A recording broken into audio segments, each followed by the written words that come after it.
Important सास का boyfriend है।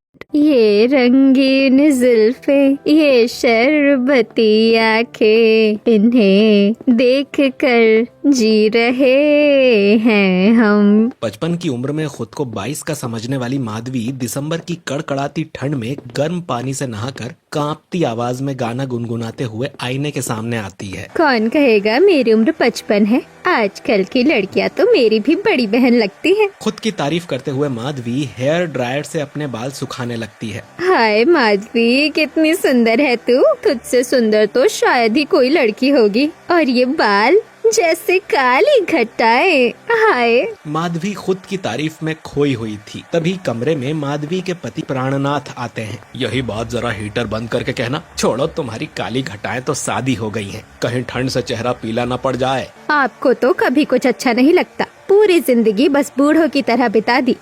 तो क्या करूं? तुम्हारी तरह बच्चियों के कपड़े पहनकर घूमूं या जीन्स पहनकर तुम्हारे साथ सिनेमा देखने चलूं? तुम्हें मेरे साथ कहीं जाने की जरूरत नहीं है। नाश्ता बना है, बच्चों को लेकर डाइनिंग टेबल पर आ जाओ। प्राणनाथ माधवी के मॉडर्न अंदाज से हमेशा से परेशान था, पर माधवी को इस बात की परवाह नहीं थी। वो अपने मॉडर्न और स्टाइलिश कपड़े में तैयार होती है, मेकअप करती है और नाश्ता करने जाने लगती है। इन्हें क्या पता कि फैशन किसे कहते हैं। जब देखो मेरे कपड़ों पर ताने कसते हैं। खुद के मॉडर्न होने की तारीफ करते हुए माधवी डाइनिंग टेबल पर आती है, जहां पहले से ही प्राणनाथ और माधवी के 4 बेटे राघव, सुमित, अनिल और तरुण बैठे हुए होते हैं। Good morning my son. मेरी न्यू ड्रेस कैसी लग रही है? माँ, तुम तो कॉलेज की किसी लड़की जैसी लग रही हो, बस तुम्हारे सादे बाल। तरुण की बात पूरी भी नहीं हुई थी कि तभी माधवी नाश्ता छोड़कर कहती है, क्या बाल? ये तो अभी आधे घंटे में काले कर लूंगी। माधवी की बात पूरी भी नहीं हुई थी कि तभी प्राणनाथ नाश्ता छोड़कर खड़े होते हुए कहते हैं, किसे दिखाने के लिए? मैं तो नहीं कहता कि तुम इस तरह तैयार हुआ करो, और अगर तैयार होना भी है तो भारतीय कपड़ों में तैयार हुआ करो। मैं पूछता हूँ, कल जब तुम्हारी 4 बेटों की शादी होगी तो तुम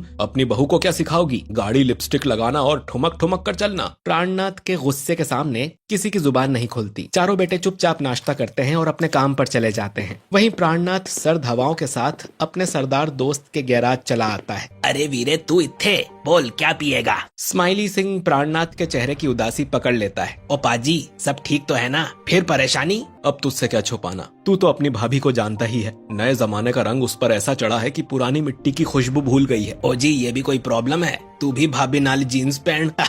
मुझे चिंता है कहीं मेरी बीवी मेरे चारों बेटों के लिए अपने जैसी बिना संस्कार की बहू ना ले आए। वो तो बूढ़ी हो गई है, पर बहुएं तो जवान होंगी। उनके संस्कारों पर मेरे घर की इज्जत चलेगी। प्राणनाथ को एक ही डर था कि कहीं उसके घर संस्कार विहीन बहू ना आ जाए। इसी तरह प्राणनाथ और स्माइली सिंह थोड़े सोच में पड़ जाते हैं। तभी, अपने बच्चों के लिए पत्नी आप ही ढूंढो। इससे पहले कि भाभी जी कोई लड़की ढूंढे, आप फटाफट अपने बेटों की शादी करवा दो। पर मुझे शहर में संस्कारों वाली लड़की कहाँ मिलेगी? और फिर कोई ना कोई तो मेरी बीवी को बता ही देगा। इसका भी उपाय है मेरे पास। तुसी ऐसा करो जी, अपने गांव में ढूंढो। भाभी जी को खबर भी नहीं पड़ेगी और अपने पसंद की लड़की भी मिल जाएगी। ये कही ना तूने कुछ अच्छी बात। मैं आज ही अपने गाँव के पंडित जी को रिश्ता ढूंढने के लिए कहता हूँ। प्राणनाथ गैराज से निकल जाता है और रास्ते में चलते हुए अपने गाँव के पंडित से फोन पर बात करता है। राम राम पंडित जी, मैं कह रहा था कि कोई बढ़िया रिश्ता हो तो बताइए। रिश्ता तो बहुत है, आपको किसके लिए चाहिए जजमान? अपने 4 बेटों के लिए चाहिए, और जल्द चाहिए। इसी तरह बात करते हुए प्राणनाथ एक पार्क की सीट पर बैठ जाते हैं। मुझे अपने बेटों के लिए लड़की संस्कारी ही चाहिए, नए जमाने की लड़कियां नहीं। ऐसा कीजिए, कल ही आकर लड़कियां देख लीजिए। 4 बहनें हैं, घर की जिम्मेदारियों के अलावा और कुछ नहीं सीखा उन्होंने। प्राणनाथ को रिश्ता अच्छा लगता है और वो रात में बेटों के कमरे में चुपके से जाकर अपने बेटे को सारी बात बताता है।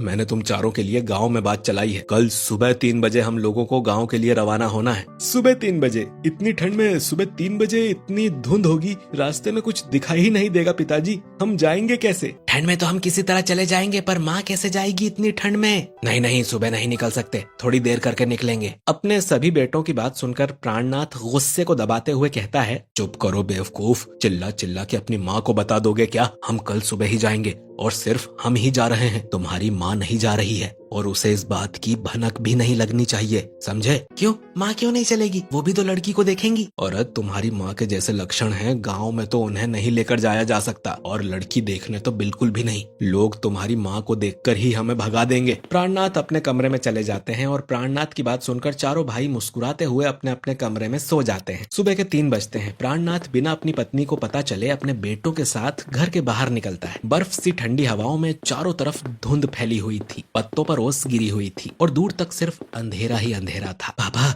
आपको भी इतनी ठंड में ही लड़की मिली? इस ठंड में आपके गांव पहुंचते पहुंचते हम बर्फ बन जाएंगे।